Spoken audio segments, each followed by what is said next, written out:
Oh snap. Hey, what's up everybody? Class is 9 session. Pay attention. I'm gonna show you that a virus is a man-made thing. Let's turn to the board. Yeet.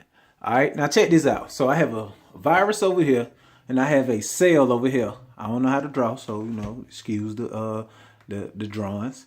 And I have this human right here with some Nikes on. Got them Nike them Air Max on. Alright, so check this out. So a living organism. A living organism is things that contain cells, and cells is like the basically the building blocks of life. It has DNA and all that good stuff inside of a cell, inside the nucleus of a cell, right? So let's look at this germ right here. This germ has cells, right? Because it has cells, it has this thing right here called DNA or nucleic acid or RNA. This DNA is basically the gene or the code that this germ follows. So when it gets inside the system, it does what it do. It do what it does to the body because of the instructions that's embedded inside the DNA. It has proteins and it has all kind of other good stuff, right? So the fact that this have cells, a germ can actually do something called cell mitosis or whatnot, and it can make copies of itself. That's how germs spread. Now let's look over here to the left, right? This is a virus. This is what they call the head of a virus. A virus contains no cells, so it's not considered a living organism. A virus cannot multiply itself. It cannot copy itself.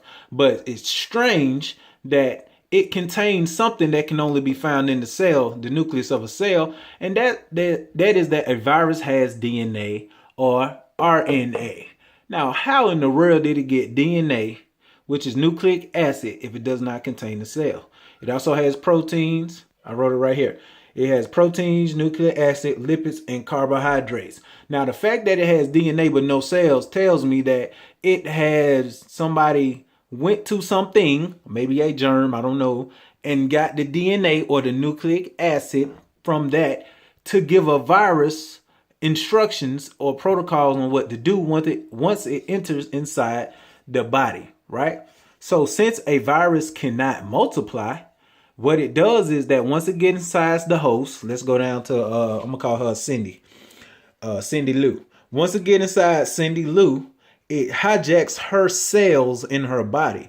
The nucleic acid inside of the virus hijacks the nucleic acid inside of her cells and cause it to make copies of her cells with the virus in it. So now her body is making copies of cells with the virus inside of it. That's how the virus spreads inside of a human. So he basically, I said he, so it basically uses your body to make copies of itself, right?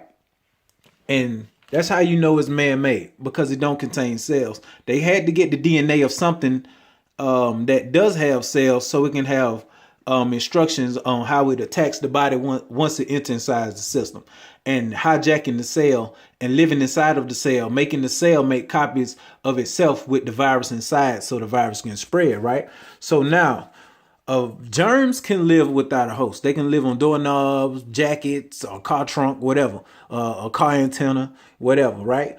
A virus can't live without a host. It soon dies. That's why I say virus don't live long on surfaces, and it can't live in sunlight. And the reason why is because the sun rays kills and messes up the protein and the nucleic acid in a virus. So once that's destroyed, basically the virus is destroyed. It's not dead because it never was alive. It's destroyed. Now, it can't live without a host. So that means it needs a carrier, right? So that's what animals come in at. They inject animals. Animals become the host. And then you eat the animals. And then now the virus lives in you. It's man-made. It's not something like a germ, right? So now this is the question, right? So Cindy Lou here has a virus. Her body has been hijacked by a virus and is making her cells make copies of it, right? So this is the thing. When she coughs, I don't understand this. And so this is the question. Why is it that they say viruses are airborne if it's supposed to live inside the cell of the host?